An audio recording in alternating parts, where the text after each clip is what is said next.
आप एवरेज, दिलीप अभी पिछले दिनों गए थे, मैं दिलीप का नाम तो जारी ले रहा हूँ, इसका कोई अन्यथा अर्थ ना लिया जाए, लेकिन कुछ कैलाश मानसरोवर गए थे, तो इनके साथ एक मित्र थे इनके, ऑस्ट्रेलिया के थे, वो हर दर्रे और हर पहाड़ को जीत लेते थे। ये मुझे वहां से जब भी कभी ईमेल होता था लिखते थे, बाद में आके उन्होंने बताया फोन पर भी एक दो बार कि यार बड़ा परेशान है, बड़े परेशान है हम लोग के साथ भी से। एक छोटी सी नाली छलांग लेती है तो कहता है कि हमने जीत लिया।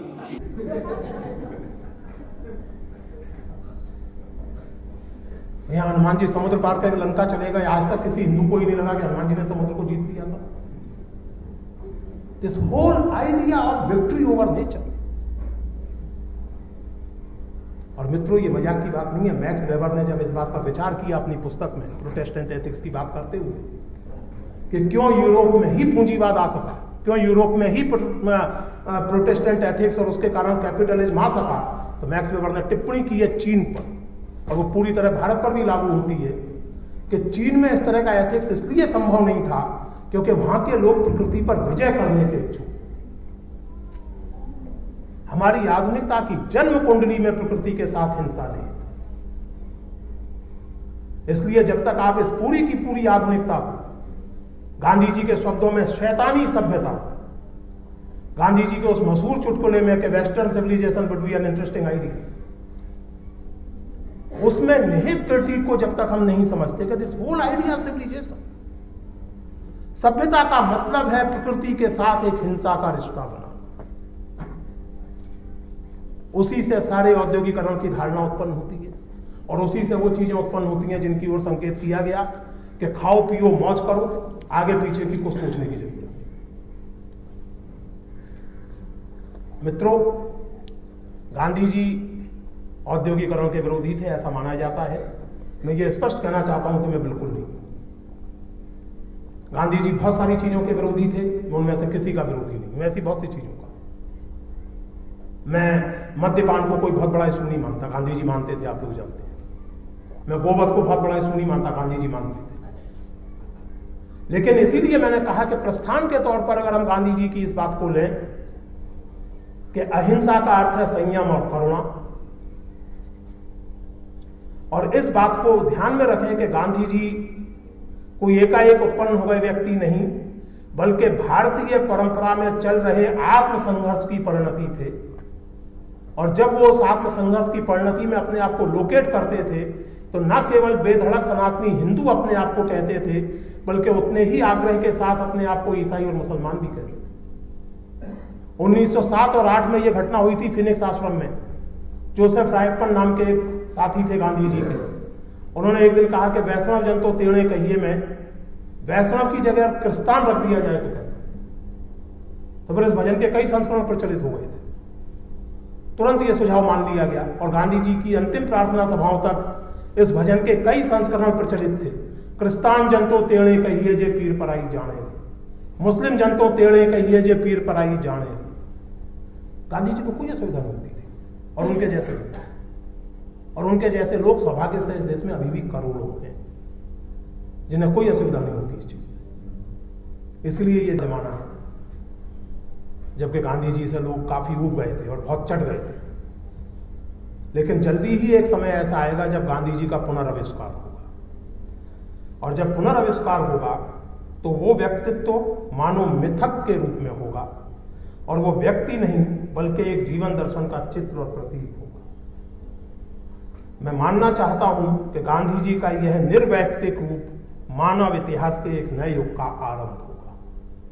इम्पर्सनल, ये महत्वपूर्ण नहीं है। और गांधी जी एक व्यक्ति के रूप में, गांधी जी एक राष्ट्रीय आंदोलन के नेता के रूप में 50 गलतियां उन्होंने की होंगी, 50 समस्याएं उनके व्यवहार में झलकती होंगी, लेकिन वो जो निर्वैयक्तिकता है, जिस रूप में गांधी भारतीय परंपरा की आधुनिकता के आत्मसंघर्ष का प्रतीक बनते हैं, जिस रूप में गांधी ब्रह्मांड के साथ, दुनिया के साथ और भगवान के साथ एक अधिक आत्मीय और एक अधिक प्रामाणिक संबंध का प्रतीक बनते हैं, जैनेंद्र कुमार उसी को निर्वैयक्तिक रूप कह रहे हैं। और सच में जैनेंद्र कुमार की बात मुझे भी सही लगती है। वो मानना चाहते थे, मैं थोड़े अविनम्र भाव से ये कहना चाहता हूं कि मैं जानता हूं कि तभी से मानव इतिहास के एक नए युग का और सचमुच में एक अहिंसा का आधुनिकता के युग का सूत्रपात होगा। धन्यवाद। मित्रों, अंत में ये बात मैं कहना चाहता हूं, मुझे इस नगर में 32 साल हो गए दिल्ली में। अभी 10 साल 12 साल पहले तक मैं रोड रेज नाम की चीज से वाकिफ हूं।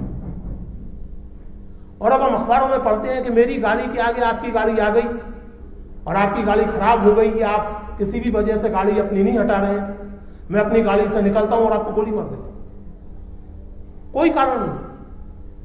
और मनोवैज्ञानिक इसको कहते हैं रोड रेज।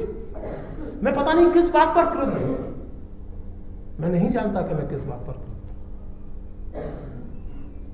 और यह बात हमारे देश के विकास या हमारी दुनिया के विकास या हमारे डेवलपमेंट रिपोर्ट्स में इन चीजों का कोई नोटिस लेने की स्थिति ही नहीं है। सवाल ये नहीं है कि जरूरत नहीं है, स्थिति ही नहीं है, क्योंकि आपकी सोच नहीं, क्योंकि आपने ये मान लिया है कि संतोषी होना मूर्ख होना है, क्योंकि आपने मान लिया है कि अगर आप रोजमर्रा किसी ना किसी चीज पर विजय नहीं प्राप्त करते रहते तो आप मनुष्य नहीं। इसलिए मित्रों, मैंने कहा कि एक ऐसी आधुनिकता की कल्पना संभव हो सकती है अगर हम गांधी जी और उनके जैसे लोगों को, उस पूरी की पूरी परंपरा को, जिसकी एक बहुत ही सुंदर परिणति गांधी जी हैं, लेकिन जिसमें ना वो पहले हैं और ना आखिरी हैं। गांधी जी के बाद भी बहुत से लोग इस देश में अपने अपने ढंग से काम करते रहे हैं, दुनिया में काम करते रहे हैं। ये और बात है कि उनमें से अधिकांश लोग सभ्य समाज की भाषाओं में काम नहीं करते, अर्थात अंग्रेजी, फ्रेंच, जर्मन, स्पेनिश में काम नहीं करते, इसलिए से हमें से अधिकांश सभ्य लोग उन लोगों के बारे में जानते हैं।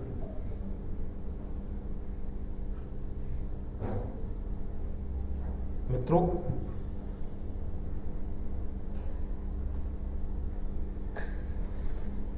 गांधी जी की मृत्यु से गांधी जी के जन्म शताब्दी के 1 वर्ष पहले हिंदी के प्रसिद्ध लेखक जैनेंद्र कुमार ने एक पुस्तक लिखी थी, अकाल पुरुष गांधी। उसके एक वाक्य के साथ मैं अपनी बात समाप्त करना चाहता हूँ। 1968 में ये पुस्तक छपी थी। जैनेंद्र कुमार हिंदी के सबसे महत्वपूर्ण लेखकों में से एक थे और उन्होंने लिखा था कि एक वक्त आएगा, आ ही गया है, जब लोग गांधी जी को व्यर्थ मानने लगे। ये 68-69 का जमाना है, जबकि गांधी जी से लोग काफी उब गए थे और बहुत चढ़ गए थे। लेकिन जल्दी ही एक समय ऐसा आएगा जब गांधी जी का पुनराविष्कार होगा, और जब पुनराविष्कार होगा तो वो व्यक्तित्व मानो मिथक के रूप में होगा, और वो व्यक्ति नहीं बल्कि एक जीवन दर्शन का चित्र और प्रतीक। मैं मानना चाहता हूं कि गांधी जी का यह निर्वैयक्तिक रूप मानव इतिहास के एक नए युग का आरंभ होगा। ये महत्वपूर्ण नहीं है। और गांधी जी एक व्यक्ति के रूप में, गांधी जी एक राष्ट्रीय आंदोलन के नेता के रूप में 50 गलतियां उन्होंने की होंगी, 50 समस्याएं उनके व्यवहार में झलकती होंगी, लेकिन वो जो निर्वैयक्तिकता है, जिस रूप में गांधी भारतीय परंपरा की आधुनिकता के आत्मसंघर्ष का प्रतीक बनते हैं, जिस रूप में गांधी ब्रह्मांड के साथ, दुनिया के साथ और भगवान के साथ एक अधिक आत्मीय और एक अधिक प्रामाणिक संबंध का प्रतीक बनते हैं, जैनेंद्र कुमार उसी को निर्वैयक्तिक हैं। और सच में जैनेंद्र कुमार की बात मुझे भी सही लगती है। वो मानना चाहते थे, मैं थोड़े अविनम्र भाव से ये कहना चाहता हूं कि मैं जानता हूं कि तभी से मानव इतिहास के एक नए युग का और सचमुच में एक अहिंसा का आधुनिकता के युग का सूत्रपात होगा। धन्यवाद।